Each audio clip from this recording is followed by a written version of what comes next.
How to turn on or turn off Bixby notification on Samsung Galaxy S26 Ultra.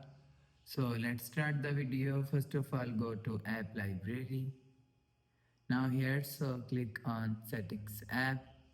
Now in setting, scroll down, and click on advanced features. So you will see advanced features is here. So click on advanced features.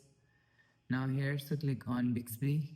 So after click on Bixby settings, so scroll down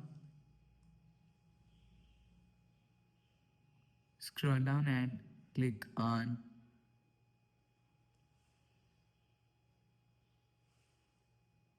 notifications. So after click on notifications, if you want to turn on or turn off Bixby notifications, so you will see, so if you want to turn off notifications, so turn off this button.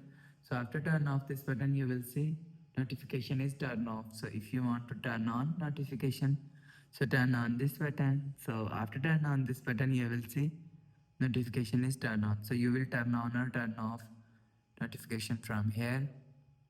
So after the process, go back to home screen, refresh phone. So that's how you can turn on or turn off notifications on Samsung Galaxy S26 Ultra. So if you like the video, please subscribe. Thanks for watching.